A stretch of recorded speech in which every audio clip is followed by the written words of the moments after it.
Hello students, welcome back to Prepon. We are doing a series on MCQs for ancient history and art and culture. We have done 2 sessions. Now today is the 3rd session. Hope you are enjoying the questions and they are benefiting you a lot. चलिए आज का session शुरू करते हैं. In the context of Buddhism, which of the following pairs are incorrect?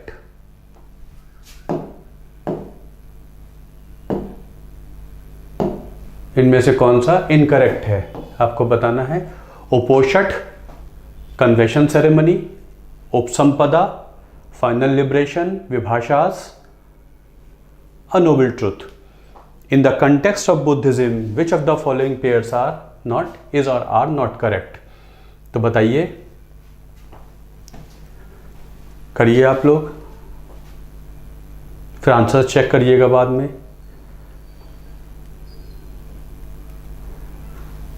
So you know Uposhat is, as I told you time and again through the lectures, कि there used to be a 3 months rainy season aboard. वर्षा ऋतु के समय में 3 महीने के लिए Buddhist Monks रुक सकते थे. वास जिसे कहते थे, वास के दौरान शायद कुछ राइट पाथ से डेविएशन हो जाए, शायद कुछ रूल्स फॉलो ना हो पाए. यदि ऐसा है तो उसके लिए प्रायश्चित करने का एक मौका होता था, उसे कहते थे उपोषट. तो उपोषठ में कन्फेशन सेरेमनी होती थी, वास के बाद होती थी या कभी भी होती है जब ये मॉन्क्स बताएंगे कि हमसे गलतियां हो गई और हम उसे सुधारना चाहते हैं. तो वो जो कन्फेशन सेरेमनी बुद्धिज्म में होती थी उसे उपोषठ कहते थे, पावरना भी कहते थे. तो पहला करेक्ट है. उपसंपदा, अगर आपको बुद्धिज्म के लेक्चर्स जो मैंने दिए थे, 4-5 सेशन किए थे, उनमें जाएंगे तो आपको पता लग जाएगा. उपसंपदा बुद्धिस्ट मॉन्क को पहले इनिशिएट करते हैं, पहले वो ट्रेनी होता है, उसके बाद जब उसे फाइनल भिक्षु बनाते हैं, मॉन्कहुड में लाते हैं, तो वो जो प्रक्रिया होती है, इनिशिएशन सेरेमनी होती है, that is called upasampada. Is the process of giving a monk a monkhood. जो ट्रेनी होता है उसे मॉन्कहुड में लेने वाला जो सिस्टम है वो कहलाता है upasampada. That was not final liberation. तो this is wrong. It is the ceremony in which the entrants used to become proper bhikshu, formal monkhood में आ जाते थे. Vibhashas were the commentaries written on Tripitaka. 4th Buddhist council में त्रिपिटक पर जो कमेंट्रीज लिखी गई थी उन्हें विभाष शास्त्र या विभाषास कहते हैं. ये नोबल ट्रुथ नहीं है. तो 2nd and 3rd are not correct. C is the answer. So this is one question. Next, which of the following cave arts is are related to Jainism. इनमें से कौन सी केव आर्ट है जो Jainism से संबंधित है. एलोरा केव आर्ट, हाथी गुम्फा केव और बादामी केव्स. इनमें कौन सी केव्स हैं जो जैनिज्म से संबंधित हैं. Which of the following cave arts is are related to Jainism. करिए, फिर मुझे कमेंट बॉक्स में कमेंट करके बताइएगा कितने आंसर्स आपके सही थे. एलोरा केव्स, हाथी गुम्फा केव और बादामी केव्स. जैनिज्म की बात हो रही है. So,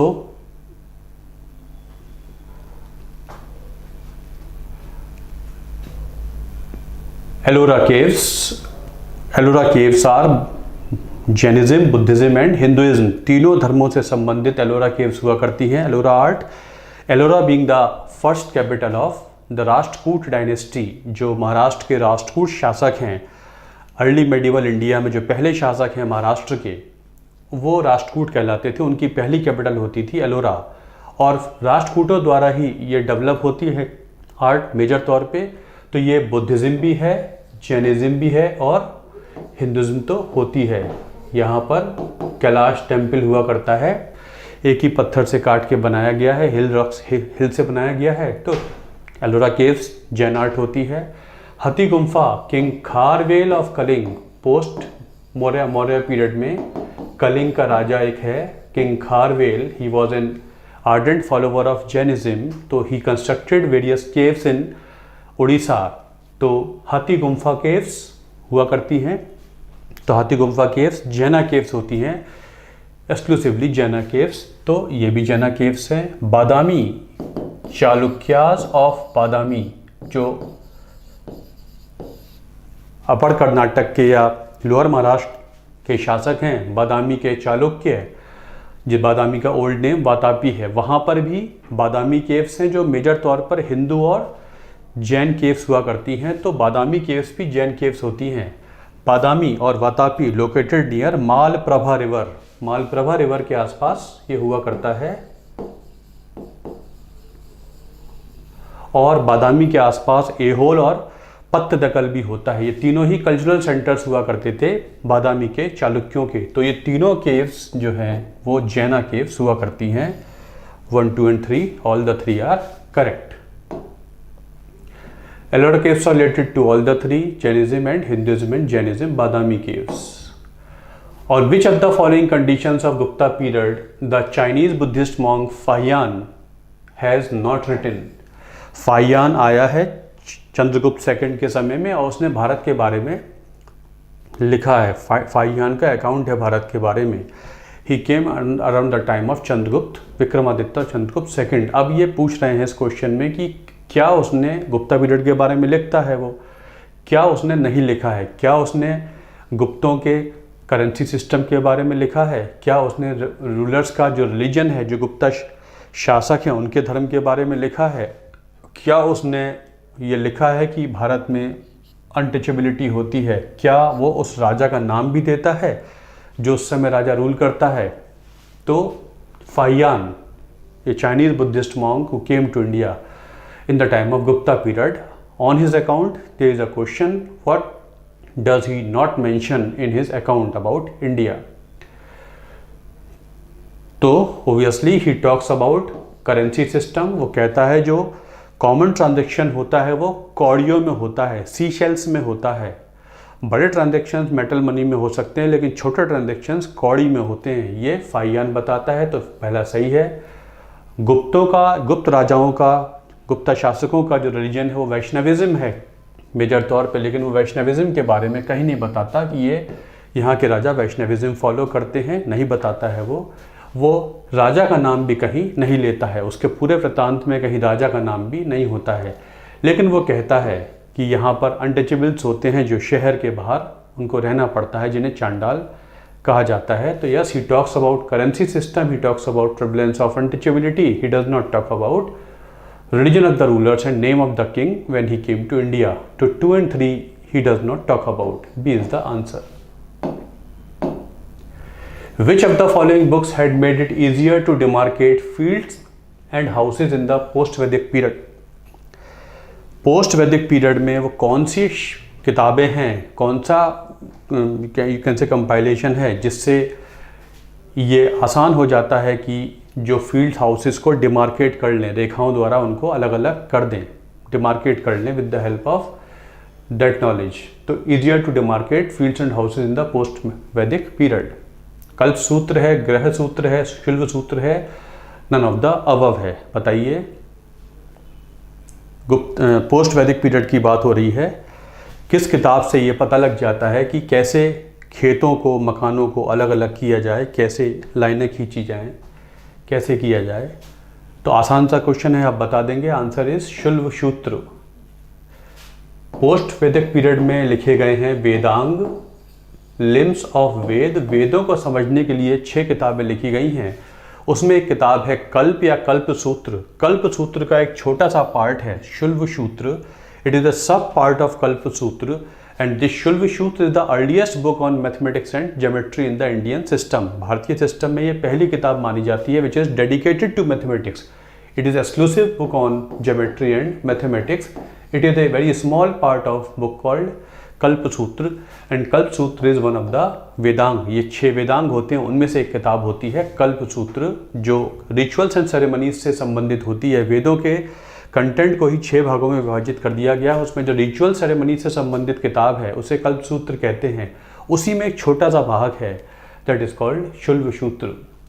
तो आंसर इज शुल्व सूत्र।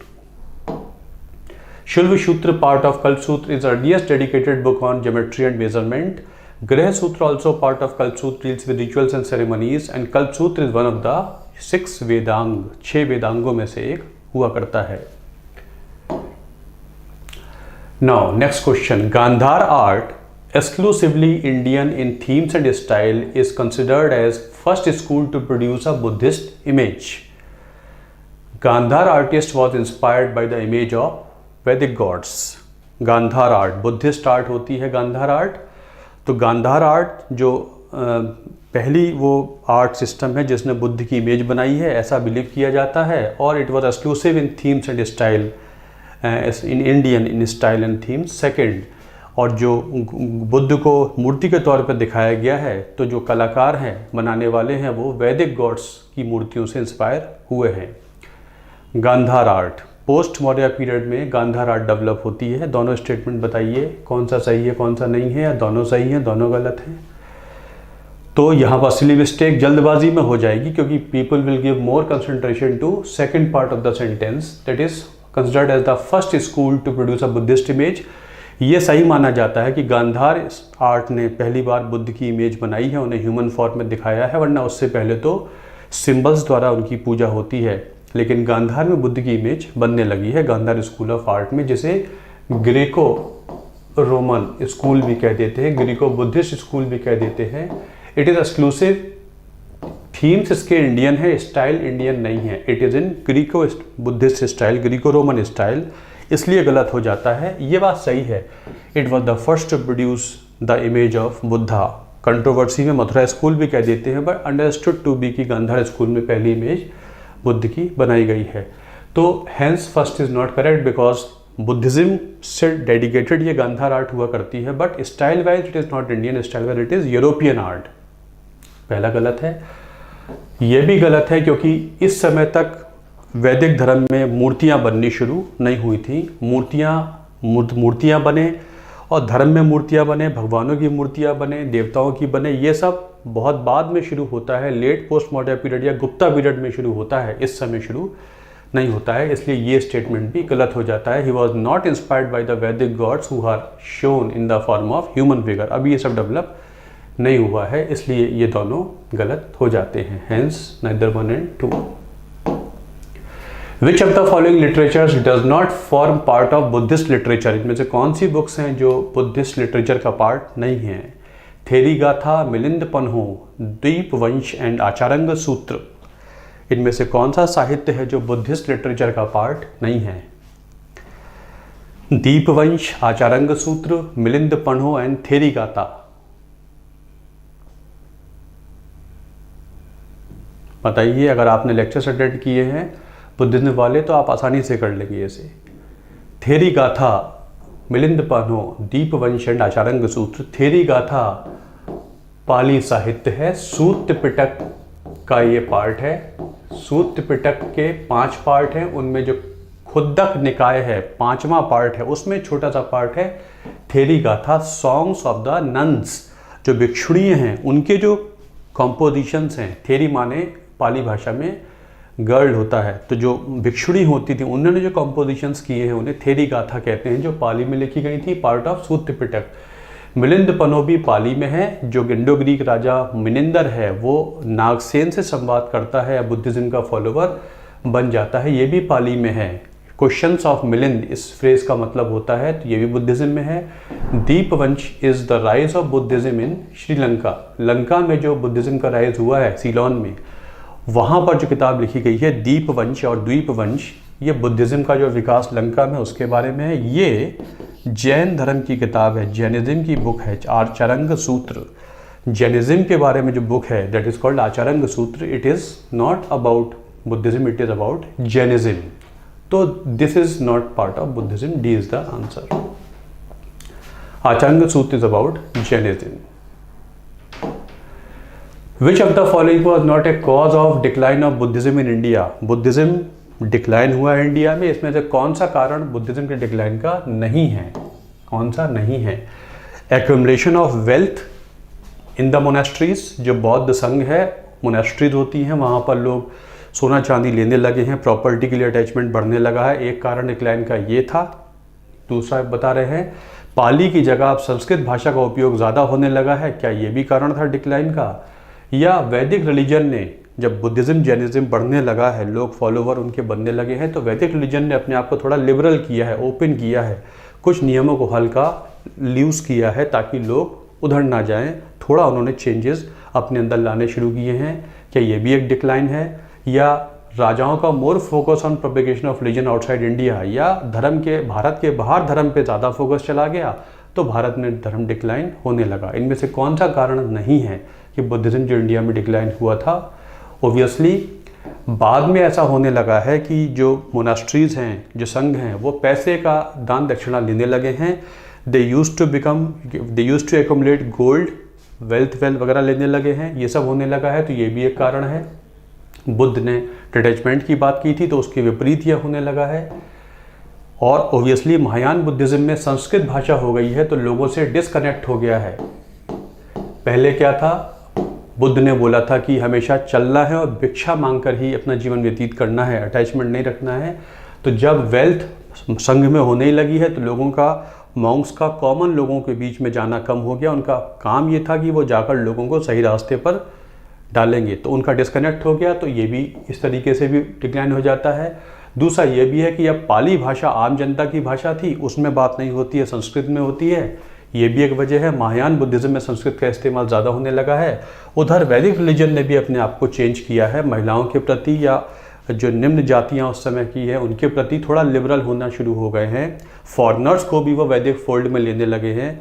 इस तरीके से ये भी एक वजह है कि जब हिंदुज़्म में, वैदिक रिलीजन में थोड़ा बदलाव हुआ है, रिफॉर्मेशन हुआ है, वो भी थोड़ा बुद्धिज़्म के डिक्लाइन का एक कारण माना जाता है। ये सब NCERT के क्वेश्चन हैं RS शर्मा। बट ये कारण नहीं है कि बुद्धिज़्म में फोकस भारत के बाहर ज़्यादा हो गया है इसलिए भारत में डिक्लाइन हो गया, ये डिक्लाइन का कारण नहीं माना जाता। ये बात सही है कि यस, प्रोपेगेशन भारत के बाहर बहुत हो रहा है, लेकिन ये डिक्लाइन का कारण नहीं माना जाता भारत में। तो D is the answer. Consider the following statements about Jainism. Jainism के बारे में कुछ स्टेटमेंट्स हैं। For monks adherence to core principles was mandatory. जो जैन धर्म में मॉन्क बन गए हैं उनके लिए बुद्धिज्म, जैनिज्म के जो कोर प्रिंसिपल्स हैं, 5 महाव्रत हैं, 5 कार्डिनल प्रिंसिपल्स हैं, उनको फॉलो करना बहुत ज़रूरी है। लेकिन जो ले फॉलोवर्स हैं, उपासक हैं, ए रिलैक्स्ड कोड वॉज प्रिस्क्राइब्ड। लेकिन उपासकों के लिए वही कोड थोड़ा सा आसान हो सकता है, वो भी फॉलो कर सकते हैं, लेकिन उतने कठिन लेवल पे नहीं करना है। इनमें से क्या सही है बताइए? इनमें से दोनों सही हैं या एक सही है? दोनों ही सही हैं। जो मॉन्क्स बन गए हैं, रिलीजन को डेडिकेट हो गए हैं, उनके लिए वो जो 5 प्रिंसिपल्स हैं वो बिल्कुल महाव्रत कहलाते हैं। जो मॉन्क बन गए हैं उनको बिल्कुल भी अलाउड नहीं है कि वो हल्का सा भी मार्जिन ले सकते हैं, उनको बहुत हाईएस्ट स्टैंडर्ड पर उन 5 प्रिंसिपल्स को फॉलो करना है। लेकिन जो उपासक हैं, जो मॉन्क नहीं बने हैं, उन्हीं के लिए वो थोड़े से आसान होते हैं। जब आसान होते हैं तो उन्हें अणुव्रत कहते हैं, उन्हें अणुव्रत कहते हैं। अणु माने छोटा, मतलब आम जनता के लिए वही 5 प्रिंसिपल थोड़े आसान रूप पे इस्तेमाल हो सकते हैं, लेकिन जो मॉन्क्स हैं उनके लिए वो बिल्कुल महाव्रत है। सेम सेट ऑफ टीचिंग्स को महाव्रत, अणुव्रत कह देते हैं। थोड़ा रिलैक्स्ड कोड होता है आम जनता के लिए तो अणुव्रत। तो दोनों ही सही हैं, बोथ आर करेक्ट।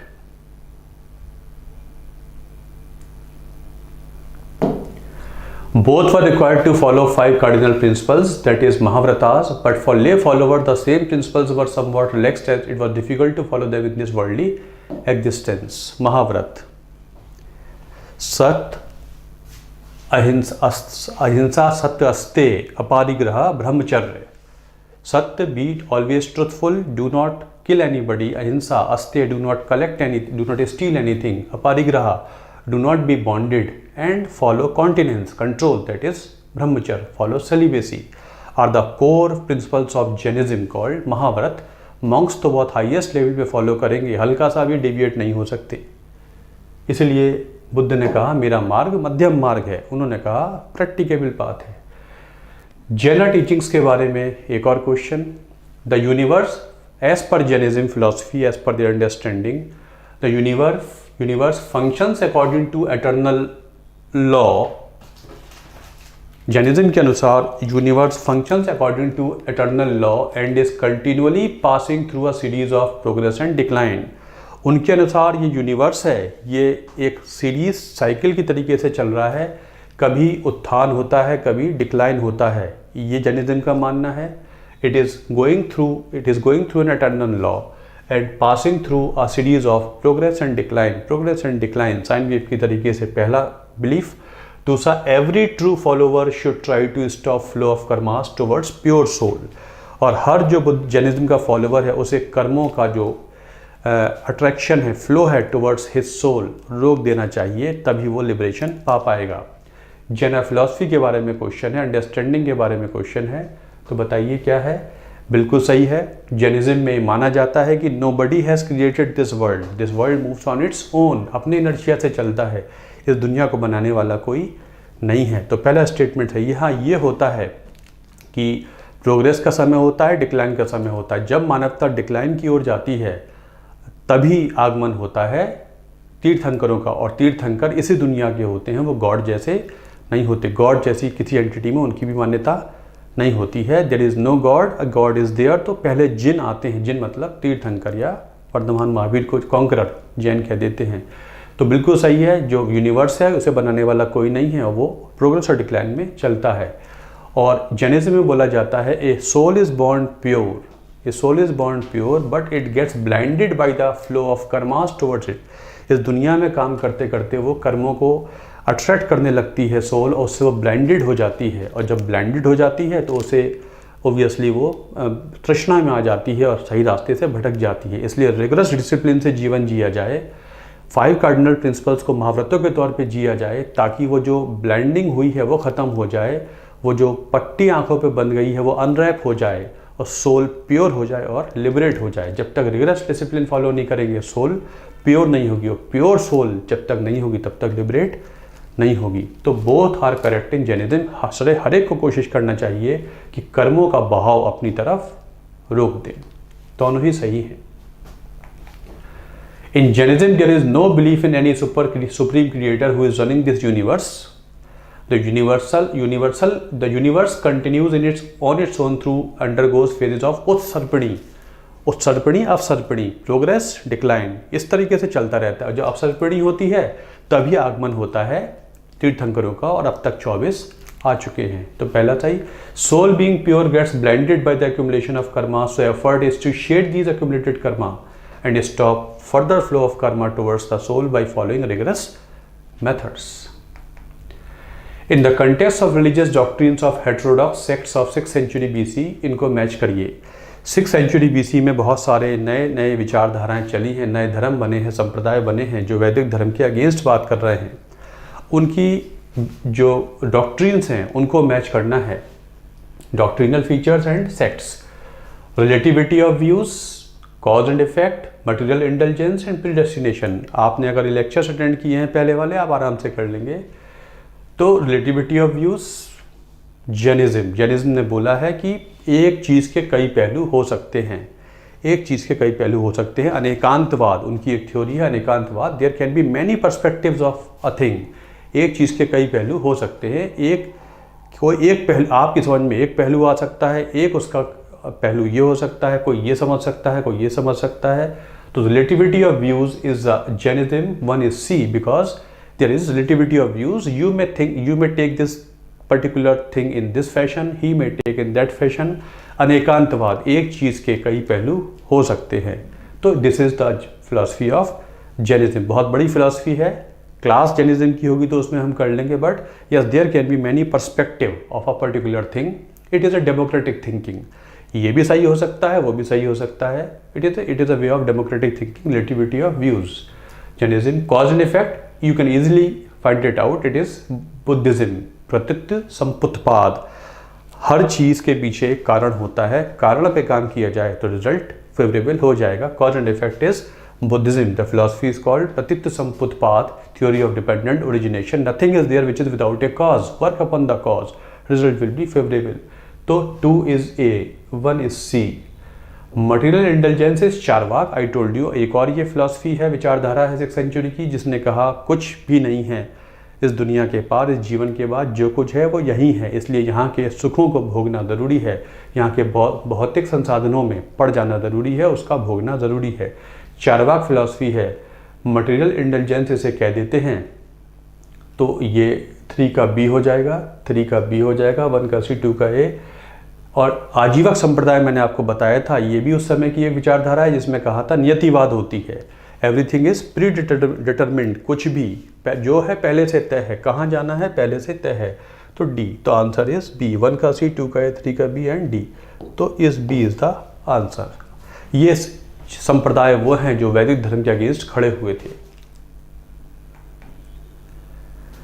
ये जो मैंने आपको डिस्क्राइब किया है, in the context of ancient Indian culture which of the following pairs is correctly matched, इनमें से कौन सा करेक्टली मैच्ड है आपको बताना है। Pancharatha, Paryushana, Indian culture, ancient Indian culture से संबंधित ये फीचर्स हैं, इनको मैच करना है, कौन सा करेक्टली मैच्ड है। पर्यूषाण, उपोषठ, वर्ण, उपोषठ तो चलिए अब आप कर ही चुके हैं लेकिन इसमें भी आ गया, तो बताइए। Pancharatha, Pancharatha is Hindu temple with 5 deities. Paryushana Jainism की एक डॉक्ट्रिन है पर्यूषाण। उपोषठ तो मैं बता ही चुका हूँ, फीचर ऑफ बुद्धिस्ट स्तूप, तो सी तो आप तुरंत ही खारिज कर देंगे, आप जानते हैं उपोषठ क्या होता है। वर्ण, कॉम्प्लेक्शन ऑफ स्किन, मीनिंग और सिग्निफिकेंस, कॉम्प्लेक्शन ऑफ स्किन। तो Pancha Ratha is not correct. Pancha Ratha होता है जो उड़ीसा के टेम्पल्स होते हैं या खजुराहो के टेम्पल्स होते हैं, तो जो टावर होता है उस पे ये जो स्ट्रिप्स होती हैं, वर्टिकल स्ट्रिप्स होती हैं, इनको कहते हैं, एक फीचर होता है इन्हें रथ कहते हैं। पंचरथ, सप्तरथ, त्रिरथ ये कहते हैं। तो ये जो टावर है इस पे ये जो स्ट्रिप्स होती हैं इन्हें रथ कहते हैं। तो this is a feature of Orissan temples. Nagara शैली का जो उड़ीसा वर्धन है उसमें जो स्ट्रिप्स होती हैं वो त्रिरथ, पंचरथ कहलाती हैं। तो it is not a Hindu temple with 5 deities, वो नहीं होता। आप उड़ीसा के टेम्पल देखेंगे तो जो टावर है उस पर जो ये स्ट्रिप्स हैं इनको कहते हैं दिस थिंग। पर्यूषाण इज ए जैना फेस्टिवल, ये जैना फेस्टिवल होता है जो अभी 1-2 दिन में या 3-4 दिन में शुरू होने वाला है। 10 डेज का फेस्टिवल होता है जब वो अपनी रिलीजियस स्क्रिप्चर्स को पढ़ते हैं और रिलीजन के सारे टेनेट्स को स्ट्रिक्टली फॉलो करते हैं, फास्टिंग में चले जाते हैं। पर्यूषाण जैना फेस्टिवल होता है।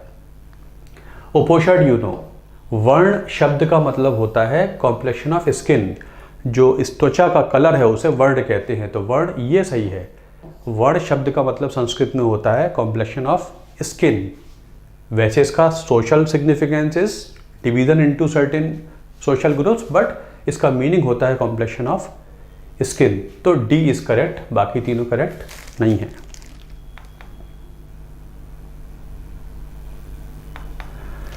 In the context of inscriptions and their related subjects consider following pair. ये इंस्क्रिप्शंस दिए गए हैं और इनके सब्जेक्ट मैटर क्या हैं इसको मैच करना है। इनमें कौन से पेयर सही हैं। जूनागढ़ अभिलेख inscription, Besnagar pillar inscription, Rummindei pillar inscription. Junagadh inscription का संबंध वैष्णविज्म से है, बेसनगर का शैविज्म से है, र्यूमिनदेई का बुद्धिज्म से है। ये आपको बताना है कि सही इसमें क्या है क्या नहीं है। जूनागढ़, शक राजा रुद्रदमन ने इशू किया था जूनागढ़ अभिलेख, Junagadh inscription. It is the first inscription in the purest form of Sanskrit issued by a king of foreign dynasty called Shakas of western India. Saurashtra के शक शासकों ने जूनागढ़ अभिलेख में रुद्रदमन नाम के राजा ने जारी किया था। तो इसका कोई संबंध वैष्णविज्म से नहीं है। ये तो एक सुदर्शन लेक के बारे में बताता है। ये कहता है सुदर्शन लेक यहाँ पर इरिगेशन का एक बहुत इंपॉर्टेंट सोर्स है। कभी चंद्रगुप्त मौर्य के समय बना था, अशोक ने इसका रिपेयरमेंट कराया और अगला रिपेयरमेंट इसका मैं करा रहा हूँ लोगों से बिना कोई अतिरिक्त कर लिए। I am repairing Sudarshan lake because it is the only source of irrigation in this semi arid zone, वो लिखवाता है। तो इसका जूनागढ़ इंस्क्रिप्शन सुदर्शन लेक के बारे में, रिलीजन के बारे में नहीं है। रुद्रदमन शक डायनेस्टी का राजा है। बेसनगर पिलर इंस्क्रिप्शन वैष्णविज्म के बारे में है, शैविज्म के बारे में नहीं है। ग्रीक अम्बेसडर भारत आया है हेलियोडोरस और वो वैष्णविज्म फॉलो करने लगा है। उस उपलक्ष्य में उसने विदिशा के पास मध्य प्रदेश में एक बेसनगर अभिलेख जारी किया है, बेसनगर पिलर। उसमें वो वैष्णविज्म से संबंधित है, उसे गरुड़ पिलर भी कहते हैं, गरुड़ बीइंग सवारी ऑफ लॉर्ड विष्णु। तो बेसनगर का संबंध शैविज्म से नहीं है, वैष्णविज्म से है। र्यूमिनदेई मैंने आपको बताया था, अशोक जब लुम्बिनी की यात्रा करता है तो नेपाल में इसे र्यूमिनदेई कह देते हैं मॉडर्न नेम, तो रुमिनदेही पिलर अभिलेख बुद्धिज्म से संबंधित है। यहाँ पर अशोक कहता है कि the place is important for me being the birth place of Buddha, इसलिए यहाँ पे के लोगों का मैं टैक्स कम करता हूँ, रिलैक्सेशन देता हूँ। Place is important for me, place being birth place of Shakya मुनि, तो ये सही है, सिर्फ तीसरा सही है, बाकी दोनों सही नहीं है। अशोकास धम्मा वॉज बेसिकली वॉट, जो अशोक ने अभिलेख जारी किए हैं, जो उसने अपने पिलर्स जारी किए हैं जिस पे उसके इंस्क्रिप्शंस लिखे हुए हैं, एडिक्ट्स लिखे हुए हैं, उन्हें अशोकास धम्मा कह देते हैं हिस्टोरियंस। तो अशोक का धम्म है क्या?